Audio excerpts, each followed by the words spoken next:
ఇటీవల ఢిల్లీ హైకోర్టు న్యాయమూర్తి జస్టిస్ యశ్వంత్ వర్మ ఇంటిలో అగ్ని ప్రమాదం జరిగి ఆ సందర్భంగా కొన్ని కరెన్సీ నోట్ల కట్టలు కొంతమేరకు కాలిపోయి దర్శనమిచ్చాయి.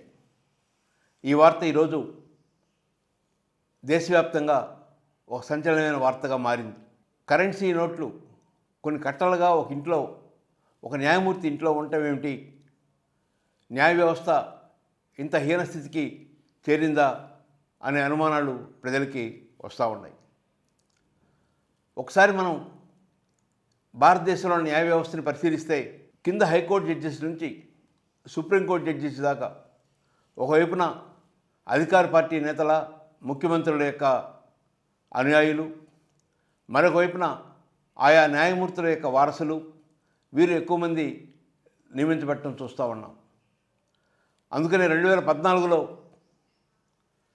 ఇండియన్ జ్యుడిషియల్ కమిషన్ ఏర్పాటు చేయాలని పార్లమెంట్ నిర్ణయించింది.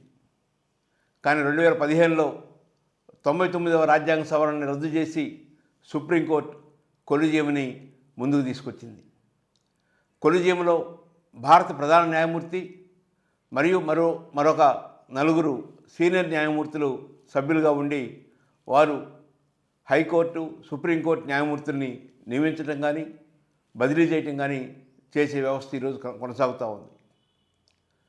చాలామంది పౌర సంస్థలు, సమాజ అభివృద్ధిని కోరుకునే వాళ్ళు ఇండియన్ జ్యుడిషియల్ సర్వీస్ ఉండాలి, ఐఏఎస్, ఐపీఎస్ లాగా ఒక ఐజేఎస్ లాంటి సంస్థ ఉండి మెరిట్ ప్రకారం నియమించబడితే కొంతవరకు న్యాయ వ్యవస్థ ఒక సర్వోన్నతమైన వ్యవస్థగా కొనసాగుద్దని ఆలోచిస్తున్నారు. ఈరోజు గత 5 సంవత్సరాలు మనం పరిశీలిస్తే 28 మంది సుప్రీంకోర్టు న్యాయమూర్తులు పదవీ విరమణ చేస్తే అందులో 6గురికి 5 సంవత్సరాలకు ముందే, రిటైర్ అయిన 5 సంవత్సరాల ముందే అనేక రకాల పదవులు లభిస్తున్నాయి. మన ఆంధ్రప్రదేశ్ గవర్నర్గా ఉన్న జస్టిస్ నజీర్ గారు రిటైర్ అయిన వెంటనే గవర్నర్గా పదవిని చేపట్టారు. భారత సుప్రీంకోర్టు ప్రధాన న్యాయమూర్తిగా పనిచేసిన జస్టిస్ గొగాయ్ పదవీ విరమణ చేసిన వెంటనే రాజ్యసభ సభ్యులుగా నియమించబడ్డారు. రాజ్యాంగంలో ఎక్కడ స్పష్టంగా అలా నియమించకూడదని తెలియజేయనప్పటికీ భారతదేశం యొక్క సాంప్రదాయాలు, భారతదేశం యొక్క ఆలోచనలు, న్యాయ వ్యవస్థ సర్వోన్నతంగా ఉండాలని, విశ్వసనీయతని కోల్పోకూడదని, ప్రలోభాలకు లోను కాకూడదనే ఉద్దేశంతో ఈ నియమాన్ని పాటిస్తూ వచ్చారు.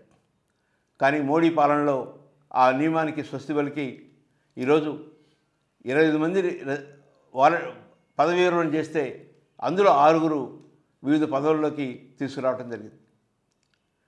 ఇది ఒక రకంగా న్యాయ వ్యవస్థని ప్రలోభ పెట్టడానికి తోడ్పడుతుందని భావిస్తున్నాను.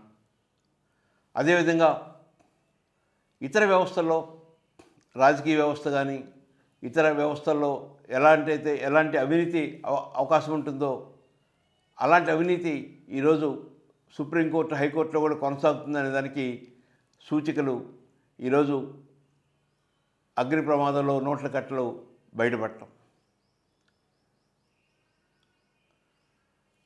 ఇలాంటి పరిస్థితులు రాకుండా ఉండాలంటే తప్పనిసరిగా సుప్రీంకోర్టు ఒక బలమైన నిర్ణయాన్ని తీసుకోవాలి.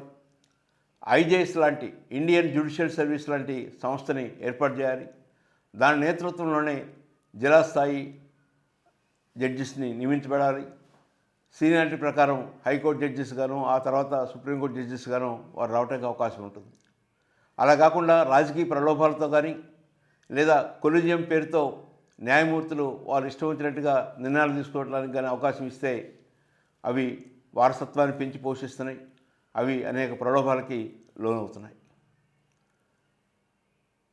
ఒక సుప్రీంకోర్టు న్యాయమూర్తులు కానీ ప్రధానమూర్తులు కానీ పదవీ విరమణ చేసిన తర్వాత కనీసం 5 సంవత్సరాల పాటు వారికి ఏ పదవిని ఇవ్వకూడదని జనచైతన్యం భావిస్తుంది. రాజ్యాంగపరమైన పదవులు కొన్ని ఉంటాయి. ఉదాహరణకు న్యాయ వ్యవస్థకు సంబంధించిన పదవులు, వారి సబ్జెక్టు కాబట్టి న్యాయ వ్యవస్థకు సంబంధించిన పదవులు ఇవ్వచ్చు, కొన్ని ట్రిబ్యునల్స్ ఇట్లాంటివి. కానీ రాజకీయ పదవులు, అది ఎంపీలు కావచ్చు, గవర్నర్లు కావచ్చు, ఇలాంటి పదవులు ఇవ్వకూడదని కోరుకుంటున్నాం. జస్టిస్ యశ్వంత్ వర్మ ఆ నోట్ల కట్ల భాగవతాన్ని వెలికి తీయాలి, లోతుగా అధ్యయనం చేయాలి. ఇలాంటివి న్యాయ వ్యవస్థలో కొనసాగితే, ఇలాంటి అవినీతి పరులు న్యాయ వ్యవస్థలో కొనసాగుతూ ఉంటే సమాజం మరింత నష్టపోయే అవకాశం ఉంది. ఈరోజు 4,30,00,000 కేసులు వివిధ న్యాయస్థానాల్లో దశాబ్దాల కాలంగా పేరుకుపోయి ఉన్నాయి. వాటిని త్వరగా పరిష్కరించాలంటే న్యాయ వ్యవస్థ సక్రమంగా పనిచేయాలి.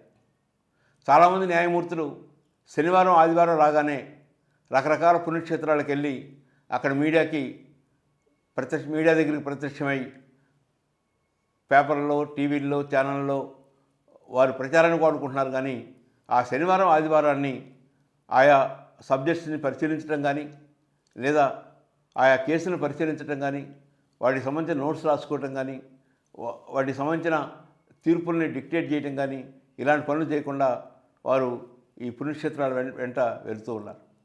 ఒకప్పుడు న్యాయమూర్తులు అలా ఉండేవారు కాదు. ఒకప్పుడు న్యాయమూర్తులు చాలా ఆ సమయాన్ని పూర్తిగా న్యాయ వ్యవస్థ కోసం, తీర్పుల పరిష్కారం కోసం, న్యాయ వ్యవస్థలో ఎక్కువ కేసులు త్వరగా పరిష్కారం కోసం నిరంతరం శ్రమించేవాడు. ఆ పరిస్థితి మళ్ళా రావాలని కోరుకుంటున్నాను.